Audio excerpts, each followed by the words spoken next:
আসসালামু আলাইকুম। আজকে আমার বিদায় অনুষ্ঠান।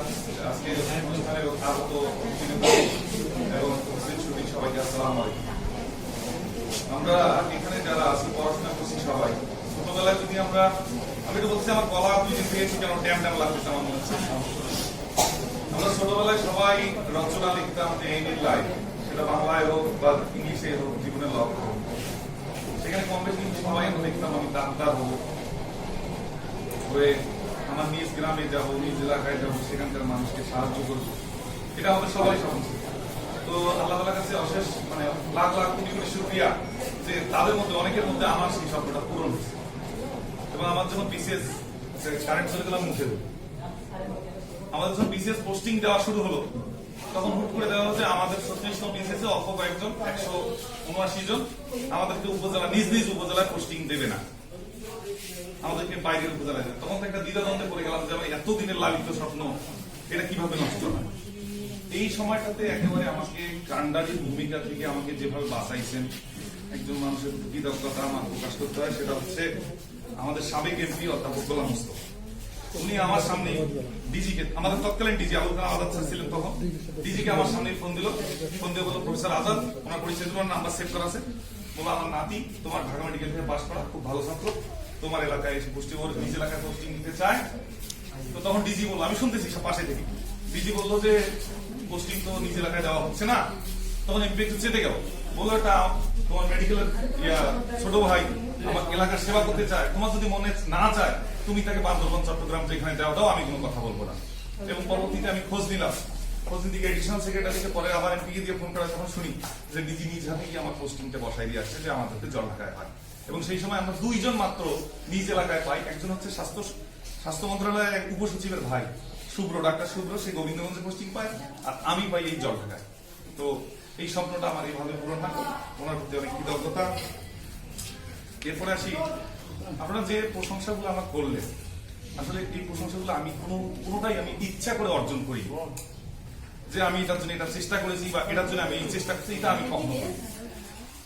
আমার যার সাথে যেরকম সম্পর্ক, আমি একটা কথা বলি, আমাদের যারা অফিসার, এখানে আমাদের অনেকে আছেন, কেউ কিছু মনে করবেন না, আমাদের সেটা ডাক্তার হোক বা যে কোনো অফিসার, তারা মনে করে কি তারা যে পদের অফিসার তারা অনেক ক্ষেত্রে অনেক সুপিরিয়র, বা তাদের ইনফিরিয়রদের তারা একটু চেষ্টা করে যে একটু দূরে থাকতে বা যে কোনো ঘরে থাকতে। আমাদের এখানে অনেকে থাকে, কিন্তু আমি এই জিনিসটা কখনো অন্তরে ধারণ করি। আমি আপনাদের অনেকের সাথে টং দোকানে চা খেয়েছি, অনেকের সাথে পান খেয়েছি, অনেকের সাথে গল্প করেছি, অনেকের সাথে অনেক ভাগ করেছি। আমি কখনো আমার ফ্যামিলি থেকে এইটুকু অ্যাটিটিউড দেওয়া হয় নাই যে তোমাকে কারোর মধ্যে ডিমার্কেশন করতে হবে। আমার অনেকগুলো পজিটিভ দিক অনেকে বললেন, আমার কিছু নেগেটিভ দিকও আছে, সেটা আমি জানি। এর মধ্যে একটা হচ্ছে আমি খুব ডোমিনেটিং, মানে যে কোনো জায়গায় গিয়ে আগ বাড়ায় মানে সেটাকে নিজের দিকে টানার চেষ্টা করি, যেটা অনেকেই পছন্দ করেন না। এটার জন্য এটার পিছনে আমার একটা যুক্তি আছে, খুব ছোটবেলায় আমার বাবা মারা যায়, যার কারণে আমি অনেকটা সেলফ মেড, আমার মা আর আমি। যে কোনো সিদ্ধান্ত নেওয়ার ক্ষেত্রে যে একটা গণতান্ত্রিক মনোভাব বা অনেকে সাথে নিয়ে চলা, এই টেন্ডেন্সিটা আমার বাই বর্ন আমার হয়ে ওঠে নাই। এই জন্য যাদেরকে আমি দুঃখ দিয়ে দিচ্ছি তারা সবাইকে আমাকে ক্ষমা করবে। আসলে এটাও আমার নিজের চেষ্টা করে কোনো আচরণ নয়। এরপরে এখানে যখন আমার পোস্টিং হলো তখন এখানে গগনচুম্বী জনপ্রিয়তা হচ্ছে ডাক্তার দেবাশিস দাদা। এরপর আমি এসে দেখলাম আমি ডাক্তার দেবাশিসের মতো নই, কিন্তু স্বপ্ন দেখি ডাক্তার দেবাশিস দাদার মতো জনপ্রিয় হবো। আমি কিভাবে হবো?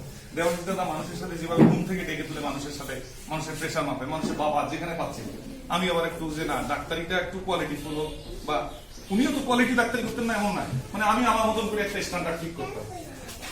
দাদা চলে গেল, ওই সময় দাদা এসে খুব ভালো সাপোর্ট দিল আমাদের, এবং উনি তখন ডিগ্রি করতে যেতে চায়, উনি অনেক কিছু আমাকে শিখাই দিয়ে গেল। পরে আরেকজন মানুষের কথা না বলে আমি বিভিন্ন মিটিং এ আপনাদের বলছি যে জেডি সিদ্দিকী স্যার সম্বন্ধে আমার ধারণা ছিল একেবারে নেগেটিভ। আমার নিজ এলাকার মানুষ, ওনার সম্বন্ধে আমার ধারণা ছিল আমি জলঢাকায় যে পোস্টিং নেব তার যে একটা তদবির করবো, আমি ওনাকে জানাইনি, কারণ মানুষ আমার মাথায় ইনস্টল করে দিয়েছে যে উনি খুব হিংসা মানুষ, তোমাকে জলঢাকায় এসে আসতে দিবে না। ইভেন আমার যখন পোস্টিং হয়েছে, পোস্টিং হওয়ার পর আমি ওনাকে জানাইনি, কারণ আমাকে ইনস্টল করা হয়েছে আমার মাথায় কিছু সারাউন্ডিংস মানুষ, তুমি ওখানে গেলে গুরুমুন্ডায় তোমাকে চেম্বার করতে দিবে না, তোমার চত্বরে চেম্বার করতে দিবে না, উনি খুব খারাপ মানুষ, এই সেই, মানে আমার মাথা থেকে ইনস্টল করা হয়েছে। কিন্তু ওনার সাথে আমার ব্যক্তিগত যোগাযোগ ছিল। উনি একদিন হুট করে আমাকে ফোন করে বলে, কি বাবা তুমি জয়েন করবে না, তোমার তো 3 দিন হয়েছে অর্ডার হয়েছে। আমি বললাম স্যার আপনি অর্ডার করেছেন, আমি তো মেইলে পাই গেছি। তখন আমি হামো খেলাম যে ওনাকে কেন আমি বললাম না। এই বৈরী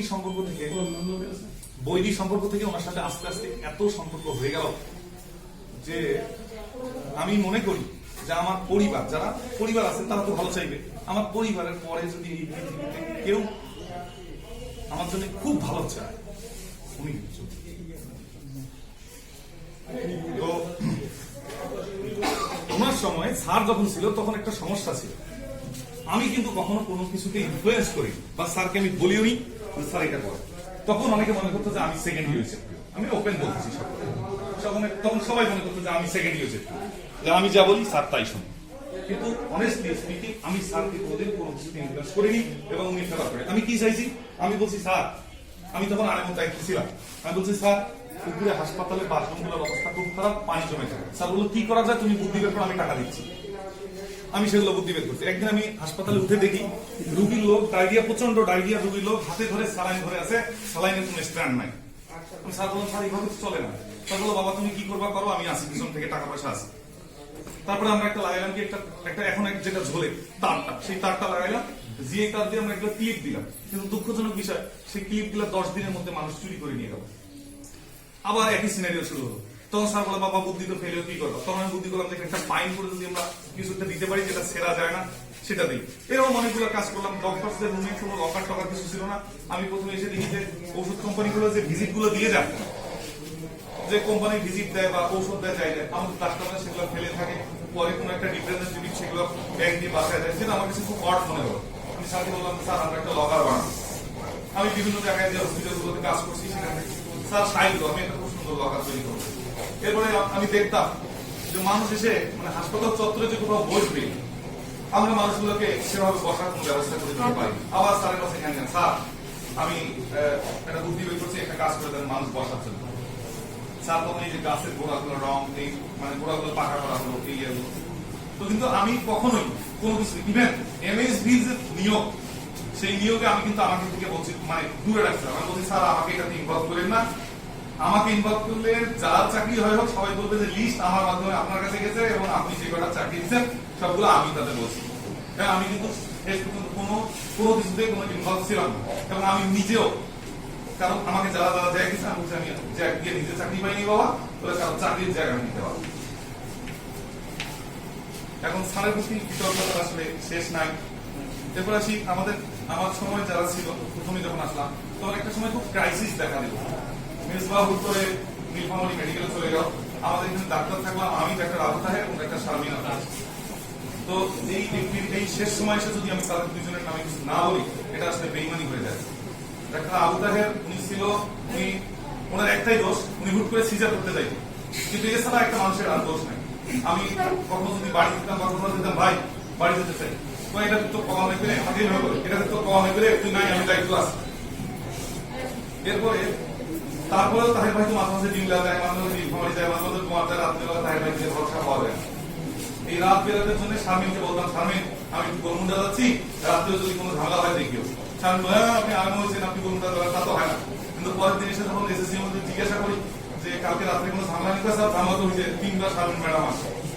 মানে একটা মেয়ে মানুষ যে রাত্রেবেলা 1টা 2টা 3টা এত সাপোর্ট দিচ্ছে এই হাসপাতালের জন্য, সে এত কিছু করছে, সে আজকে প্রেজেন্ট নাই, কিন্তু তার কাছে তার কি দরকার আমাকে জানাতেই হবে। এরপরে ওই সময় খুব কঠিন সময় ছিল, আমাদের ডাক্তার নাই। আমি এখানে 2 তলায় কোয়ার্টারে থাকতাম, একটা ভ্যান যদি আসতো, একটা রুগী নিয়ে ভ্যান এসে ক্যারকার করার সাথে আমার ঘুম ভেঙে যায়, আমার মনে হয় এটাই মনে হয় চেঞ্জ হবে। কারণ ইমার্জেন্সিতে মেডিকেল অফিসার নাই, ইমার্জেন্সিতে এসএসসিএমও আছে, কোনো কিছু ইমার্জেন্সি হলেই আমাকে যেতে হবে। মানে আমি ঘুমাইতেই পারতাম না, এমন একটা ফোবিয়া হয়ে গেছিল আমার যে যেতে হবে, দৌড়াইতে হবে। ওই সময় আমাদের এসএসসিএমও 5 জন এরা ছিল, এরা এত সুন্দর সাপোর্ট দিছে, কোনোদিন ডিউটি নাই, ঘুরতে কথা নাই, তোমরা চলে এসো, বলে 7-10 মিনিট সময় দেবে, তারা চলে। অর্থাৎ আমি কাগজে কলমে এই অফিস স্টাফদের সম্বন্ধে যে সম্পর্ক, এই সম্পর্কগুলো যেগুলো আমি দেখে আসছি, সেই সম্পর্কগুলো আসলে আমরা এখানে পাইনি। এখানকার সম্পর্কগুলো অনেক ভালো। আমি প্রথমে এখানে এসে একটা ট্রেনিং এর সুযোগ পাই। ট্রেনিং হচ্ছে কি, আমি সিএসসিবি দের নবীন যে সিএসসিবি আছে তাদের একটা কোর ট্রেনারের একটা সুযোগ পাইলাম। এখন ওই সময় আমার মেডিকেল অফিসার আমি আর একটা শারমিন, তাহের ভাই জামেলা, মেজবাহ তখন নীলফামারী। ট্রেনিং এ যেতে হবে 12 দিন। এই চেম্বার থেকেছি বিএমআরসি ভবনে 12 দিনের ট্রেনিং স্যার আমাকে জোর করে পাঠাই। এরপরে এসে দেখি যে সিএসসিবিরা এরা আসলে একদম নরম কাজ। আমার যেটা মনে হলো যে এদেরকে যা শেখাবো যে রুগীটা শেখাবো তারা সেটা সুন্দর করে তারা ফিল্ডে কাজে লাগাবে। তো আমার মনে হলো যে 10টা রুগী দেখে 10টা রুগীকে ভালো করার চেয়ে হেলথ স্টাফটাকে যদি আমি কোনোভাবে ইমপ্রুভ করতে পারি তাহলে পুরো উপজেলা উপকৃত হবে। দেখেন তখন থেকে আসলে আপনাদের ফিল্ড স্টাফদের সাথে আমার হৃদ্যতা এবং ফিল্ড স্টাফ থেকে তখন সম্পর্ক। আর সর্বদা আমি যেটা চেষ্টা করি সেটা হচ্ছে আমার ধারণা যে একটা মানুষকে সম্মান দিলেই কেবল সম্মান পাওয়া যায়, এছাড়া সম্মান না দিয়ে কোনোভাবে একটা মানুষের কাছ থেকে জোর করে আমি সম্মান দিতে পারি। আমার কর্মক্ষেত্রে একটা উল্লেখযোগ্য ঘটনা হচ্ছে, আমি যখন ঢাকায় পোস্টিং নেই তখন কিছু মানুষ আমাকে বলছে, বাবা আপনার ভবিষ্যতের বলছে খুব ডেঞ্জারাস মহিলা, বাবা সাবধানে। এবং ওই যে প্রিফিক্স মাথায় সেট করা আছে, যখন আমি প্রথমে এসে মাকে এড়ায় চলি যে উনি খুব ডেঞ্জারাস। ঘটনাক্রমে গিয়ে দেখি আরে মানুষ বলে কি, আর এই মানুষ তাকে রেসপেক্ট করতে গিয়ে দেখলাম যে সে তাকে একটা দিলে সে 1000টা ফিরে দিচ্ছে। পরবর্তীতে শেষের দিকে উনি চাকরিতে একদম চলে গেলেন, কিন্তু পরবর্তীতে সম্পর্কটা এত ভালো হলো যে আসলে এই জন্য আসলে কোনো কান কথা পূর্ব কথায় আসলে বলা মুশকিল। ফেসবুকে স্ট্যাটাস নিয়ে অনেকে কথা বলতো, আসলে ফেসবুকে আমি অনেক লিখতে ইচ্ছা করি কিন্তু সময় পাই না। আর আমি একটা জিনিস জানতে চেষ্টা করি, আপনারা অনেকেই জানেন যে আমাদের এখানে যেমন ডাক্তার হেমা মালিনী ছিলেন। ডাক্তার হেমা মালিনী আমাদের এলাকার বিয়ের ঘটক কিন্তু আমি বেশ কয়েকজনের বিয়ে হয়েছে। আপনি দেখেন আপনাদের মধ্যে অনেকেই আছে যাদের কোনো ফ্যামিলি ক্রাইসিস হলে তারা আমার কাছে আসবেন, এসে আমার কাছে গল্প করতে, স্যার বইয়ের সাথে বলতেছে না বাড়িটা কি। আমি সবাইকে সবসময় মোটামুটি ওদের জায়গায় আমাকে আমি যদি পারি 2টা মানুষের উপকার করে যাই, মরার পরে এই মানুষগুলো একদিন দোয়া করবে। এই জন্য আমি এখানে আপনারা অনেকেই জানেন আমি এই চত্বরে গরুর মাংস জবাই করে সবাইকে বিতরণ করে ভাঙ্গানির দায়িত্ব নিতাম। একজন ডাক্তারের পক্ষে এত কিছু কিন্তু আমার মনে হতো সময় আসে, আমি বললে যেহেতু হয় হোক না এই কাজ করতে গিয়ে। তবে করোনার সময় এসে আমার একটা জিনিস আমার খুব ভালো লাগলো, আমাদের 2জন হেলথ অ্যাসিস্ট্যান্টের করোনা হয়ে চাকরি ক্ষেত্রে এসে আমার এটা একটা অভূতপূর্ব একটা অভিজ্ঞতা। তখন দেখলাম তার বাকি সহকর্মীরা তারা এখানে হসপিটালে আইসোলেশনে থাকতো, তার বাকি সহকর্মীরা তাদের বাসায় বাজার পর্যন্ত করে দিচ্ছে। এইরকম একটা কর্ম পরিবেশ আমি স্বপ্নে দেখি যে আমার কলিগরা কোনোদিন আমি ইনজুর হলে বা আমি কোনো কিছু হলে এই চেষ্টাটা করব। এটা আপনারা আমাকে একটা বড় শিক্ষা দিচ্ছেন, আমিও ওরকম হওয়ার চেষ্টা করবো, এবং আমি ওরকম হওয়ার চেষ্টা করলেই কেবল আমার প্রতি এরকম একটা রিটার্ন আসবে। এখানে আরেকটা, আজকে যদি আমার মিনিমাম কোনো সফলতা থাকে তাহলে এটার জন্য একটা বড় পাওয়া হচ্ছে আল্লাহ তাআলা আমাকে একটা খুব সুন্দর পরিবার দিচ্ছেন। আমরা ফ্যামিলিতে যদি শান্তি না থাকে তাহলে আপনি যত ভালো মানুষই ভালো কাজ করতে পারবেন। আমি প্রতিদিন এত রাত্রে ফিরি, এত দেরি করে ফিরি, তারপর ভাত খাইতে বসে আমার প্রধান সমালোচক হচ্ছে আমার বউ, আমার মা, আমার 2টা বোন, এবার আমার ভগ্নিপতিরা, তোরা এটা কেন করলি, ওটা কেন করলি, এইটা করলে হইতো। আবার সেই সমালোচনার বাইরে এসেও আম্মাকে, আমার বোনরা বলতো আম্মাকে এভাবে বল, আম্মা এই কথাতে এইটা মাইন্ড করছে। যেমন আজকের এই বিদায় অনুষ্ঠান, আমি এখান থেকে চলে যাবো, আমার মা মানতেই পারতেছে না যে আমি আপনাদের সবাইকে আমার বাসায় দাওয়াত না খাওয়াই আমি চলে যাচ্ছি। কিন্তু এখানে আমার একটা বাধা হয়ে গেছে, সেটা হচ্ছে যে এই করোনা কালে আমরা স্বাস্থ্য সেক্টরের লোক, সবাই আমরা পুরো হেলথ সিস্টেমের লোক, আমরা যদি একত্রে একটা প্যান্ডেল টাকায় বসে এটা নিয়ে একটা সমালোচনা হলো, যার কারণে একটা বিকল্প পথ তৈরি করা। আমি সবার জন্য এখানেই খাবার আয়োজন করছি, আপনারা সবাই খাবার খেয়ে যাবেন। তো আমি এই জন্যই বলি ফ্যামিলিয়াল দিক থেকে আমার আসলে কোনো কম্পিটিশন নাই। এই যে ডাক্তার স্মৃতিরা বলে যে ভাই আপনি আসলে পরিবারের কোনো চাপ নেন না, তো ওই জন্য অনেক দিকে তাকাইতে পারেন। আসলে এটা সত্য কথা যে আমার যে ফ্যামিলি, এই ফ্যামিলি আমাকে এত বেশি সাপোর্ট দেয় যে আমি শুধু উপরে তাকাই, আমি আর নিচে পিছনে তাকাই না। এরপরে আপনারা অনেকগুলো কথা বললেন, আমি শেষে একটা কথা বলি যে আমি একটা চেষ্টা করি, শেষের দিকে এসে আমার একটা উপলব্ধি হলো যে আমি যখন অনেক বড় যদি হই, যেমন আমাদের প্রফেসর আমজাদ সিরিজ বন্দর বাড়ি, ওনার ঢাকা মেডিকেল কলেজের ছাত্র, গতকালকে স্বাধীনতা পদক পেলেন, উনি অর্থোপেডিক সার্জন। তো আমি চিন্তা করলাম আমি যদি সেরকমও কিছু হই, যদি স্বাধীনতা পদকও পেয়ে যাই, তবু আমার মাটি হবে এই গোলমুন্ডায় মাটি হবে। আমার ঢাকার বন্ধুরা, আমার দেশের সব জায়গার বন্ধুরা, তারা আমার সঙ্গে কিন্তু ওখানে একটা জানাজা করবে, জানাজা করে আমার ডেড বডি পাঠিয়ে দিয়ে খবর শেষ। কিন্তু আমার জন্য দোয়া করবে যারা, তারা কিন্তু আমার বাড়ির পাশের লোক, আমার এলাকার লোক, আমার প্রতিবেশী তারা। তখন আমার মনে হলো, একদিন আমি যাচ্ছি, তখন আমার মনে হলো যে আমি আসলে এদের একটু এলএম কালাম বা দিনী শিক্ষা বা এই ব্যবস্থাগুলো করি। তাই আমি তখন থেকে শুরু করলাম যে আমার এলাকার মসজিদ, এখন আমি আবার এগুলোতে বেশি জড়াই গেছি, কারণ আমার এটা মনে হলো, এবং এটা আমি আপনাদেরকেও বলতে চাই, আমাদের অনেকেই আছেন যারা যেখানেই থাকেন আসলে আলটিমেটলি কিন্তু আপনার জন্য দোয়া করবে, আপনার কবরে দাঁড়ায় আপনার বাড়ির পাশে মূর্খ প্রতিবেশীটা। কাজে আল্লাহ ডাক্তার শুদ্ধভাবে তাকে শেখানোর জন্য যে ব্যবস্থা করা দরকার সেই ব্যবস্থাটা আপনি করেন, তাহলে তার ডাক আল্লাহ শুনবে এবং তখনই আমরা সার্থক করে ঠিক হবে। আমি আজকে আমার চলে যাওয়াটা এটা খুব অবধারিত ছিল। আমি 24 মাসের জন্য আসছিলাম, 2 বছরের জন্য। আমি খুব সৌভাগ্যবান যে আমি দেশের একটা শীর্ষস্থানীয় বিদ্যাপীঠে আমার মেডিকেল সেক্টরের শীর্ষস্থানীয় প্রতিষ্ঠানে করতে পারছি। খুব সাধারণ মানুষ থেকে হঠাৎ করে গিয়ে আমি যখন মেডিকেলে ভর্তি হই তখন আমাদের বই পুস্তকে আমরা দেখতাম যে প্রফেসর M.A. ফায়েজ উনি হচ্ছে মেডিসিনের বাংলাদেশের কিংবদন্তি। আমি ঢাকা মেডিকেলে গিয়ে দেখি উনি আমাদের প্রিন্সিপাল। তারপরে আমাদের মনে একটা ক্রেজ তৈরি হলো যে একজন ডাক্তার আছে বাংলাদেশে, সবাই তার কথা বলে যে প্রফেসর কাজী দিন মোহাম্মদ। কিছুদিন পরে উনি আমাদের প্রিন্সিপাল হলেন এবং দিন মোহাম্মদ স্যার এমন সিনসিয়ার, উনি এত রোগী দেখে তারপরে সকাল 8টায় এসে মেডিকেল কলেজে গেটে দাঁড়ায় থাকতেন, কে দেরিতে আসতেছে, কোনটা ভালো করে চলতেছে, কোনটা চলতেছে না। এই যে চোখের সামনে দেশের কিংবদন্তিকে দেখা বা তাদের সাথে চলা, এই তখন থেকে একটু মনটা আস্তে আস্তে বড় হতে শুরু করলো, যে গ্রামের এই মনোভাবটা চলে গেল। শেষ পেশ এসে আমি আসলে শেষে এসে আরো একজন খুব বিখ্যাত মানুষের সান্নিধ্য পাইছি, যিনি এখন বারডেমের ডিজি। আমি বারডেমে 1 বছর কাজ করছি। বারডেমের ডিজি এখন প্রফেসর কাইম চৌধুরী। উনাকে দেখতেন, উনি সার্জন, অর্থোপেডিক সার্জন, কিন্তু উনি হচ্ছে বাংলা ভিডিও এডিটর। উনি সমাজ বিজ্ঞান অনুষদে গিয়ে বক্তব্য দেয়, উনি নাট্যকলায় গিয়ে নাটকে 2টা পার্ট করেন। আমার কাছে আসলে ওনাকে আইডিয়াল মনে হলো যে একটা মানুষ হিসেবে সব দিকে শতব্যস্ত, শুধু রুগী দেখে হলে হবে না, সব দিকে শতব্যস্ততার মধ্যে দৌড়াতে হবে। সর্বশেষ আমাকে একজন নষ্ট করে দিল আর কি, সেটা হচ্ছে প্রফেসর A.K.M. ফজলুল হক। আপনারা জানেন অনেকেই কলোরেক্টাল পাশা ফজলুল বলে ডাকে, টিভিতে ওনাকে দেখা যায়। একটা মানুষের দৈনিক ইনকাম 20 লাখ টাকার উপরে। আমি ক্রমেই স্যারের ওখানে সুযোগ পেলাম, সুযোগ পেয়ে ক্রমেই স্যারের খুব কাছের মানুষ হয়ে গেলাম। তো স্যার আমি যখন সরকারি চাকরিতে চলে আসবো, স্যার কোনোভাবেই রাজি হয় না যে আমি সরকারি চাকরিতে আসবো। উনি বলেছে তোমার কেরিয়ার এখানে, তোমার কেরিয়ার আমি বানাই দেবো, তুমি যাচ্ছ কেন? তো শেষে যখন বললাম স্যার আমার মা তো কিছু বোঝে না, মা বলে যে নিচে পানি আমার হাসতে, তারপরে কি হয় হোক। তো স্যার কতগুলো প্রিন্সিপাল দিল যে তুমি উপজেলায় যাচ্ছ, কিন্তু একটা জিনিস মনে রাখবা, উপজেলায় গিয়ে কারো বাসায় গিয়ে চিকিৎসা করবা। যদি কখনো কোনো খাতিরে কারো বাসায় গিয়ে চিকিৎসা করতে হয়, তাহলে সেখানে কোনো টাকা পয়সা নিবা না। তুমি বোঝাবা যে আমি ডাক্তার শ্রেণী, আমাকে কেনা যায় না, আমি আপনার বাড়িতে আসছি, আপনার যে সম্পর্কে থাকি। এই কথা আমি এই জন্যই বললাম যে আমি অনেকের হয়তো বাড়িতে যাইনি, অনেকের কাছে যাইনি, কারণ আমি যাকে খুব মানি তাদের কাছ থেকেই একটা ইনস্টল। কিন্তু এটাতে পক্ষান্তরে ভালো হয়, কারণ একটা বাড়িতে গিয়ে আমরা একটা রুগী দেখতে পারি না ভালো। আপনি ভালো রাঁধুনি, আপনি খুব ভালো রান্না করেন, আপনার বিরিয়ানি খেয়ে পুরো জল ঢাকা প্রশংসা করে, কিন্তু সেটা আপনার রান্না করে। আপনি কিন্তু অন্যের রান্না করে গিয়ে হঠাৎ করে রাত্রে গেলে আপনি কিন্তু রাখতে পারবেন। যার কারণে আমি ভালো রুগী দেখি, আমি চিকিৎসা ভালো করি, সেটা কিন্তু আমার চেম্বারে, আমার হোম পরিবেশে। আমাকে হুট করে এক জায়গায় রাস্তায় ধরা দিলে কিন্তু আমার ভুল হয়ে যাবে, আমার বদনাম হয়ে যাবে। কাজে এই জন্য এই কারণে আমি এই চেষ্টা করছি যাতে এই কাজটা কতটুকু অ্যাভয়েড করা যায় সেটা অ্যাভয়েড করার জন্য চেষ্টা করছি। এরপরে আমি এখন যাচ্ছি, আসলে আমার চলে যাওয়াটা আমি একটু যত ব্যস্ততায় থাকবো আমি একটু বই একটু অন্য টাইপের পড়াশোনা করার চেষ্টা করি। এর মধ্যে একটা অপটিমালিটি অফ ডেথ একটা থিওরি আছে, এটা ডেথ যদিও মৃত্যুর কথা। অপটিমালিটি অফ ডেথ হচ্ছে যে কখন প্রস্থান করতে হবে সেটা উপযুক্ত সময়।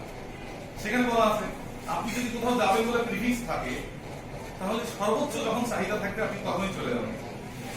এই যে আমাদের এইচএস স্যার বললো যে ওনার নাম হাত জ্বর যখন খুব পিকে ওঠা শুরু হয়েছে, এই সময় উনি চলে গেলেন। আসলে এটা আমার খুব সৌভাগ্য যে optimality of death theory maintain করে আমি সঠিক সময় চলে যেতে পারলাম, যখন মানুষ মনে করলো যে উনি থাকলে আমাদের ভালো। আমি শিক্ষা এরপরে আমি আসলে আমার পোস্টিং হবে হচ্ছে জাতীয় অর্থোপেডিক ও পুনর্বাসন প্রতিষ্ঠান, পঙ্গু হাসপাতাল যেটাকে বলা হয় নিকট। সেখানে আমার MS এর আরো 2 বছর 6 মাস বাকি আছে, সেটা অলরেডি 3 মাস চলে গেছে, অর্থাৎ আমার আর 2 বছর 3 মাস বাকি আছে। আপনারা দোয়া করবেন যেন আমি আপনাদের এখানে যেরকম সুনাম অর্জন করছি, আমি যেন সেখানে সেরকম সুনাম অর্জন করে আমি গৌরবের সাথে সেই ডিগ্রি নিতে চাই। এবং আমি আরো অনেক বড় স্বপ্ন দেখি। আমি স্বপ্ন দেখি যে শুধু অর্থোপেডিক সার্জন হয়ে নয়, আমি আরো অন্য কিছু হতে চাই। আমাদের দেশে এখন প্রত্যেকটা সাবজেক্টের আরো সাব ব্রাঞ্চ হয়ে গেছে। আমাদের অর্থোপেডিক্স এর একটা কঠিন সাবজেক্ট কেউ করতে চায় না, এটাকে বলা হয় পেডিয়াট্রিক অর্থোপেডিক্স, অর্থাৎ শিশুদের হাত। এটা সব কিছু করতে চায় না, এবং আমি স্বপ্ন দেখি আমি সেটা করবো, সেটা করে যেন কোনো একটা পাইনিয়ার হতে পারি। আপনাদের জন্য একদিন ভালো লাগে যে এই ডাক্তার শ্রেণীর প্রথম কর্মস্থল আমাদের সাথে ছিল, উনি এখন এই বিখ্যাত। আমি যেন সেটা হতে পারি, আমার মন থেকে যেন সেটা চলে না যায়। আপনারা সবাই আমার জন্য সেটা দোয়া করবেন।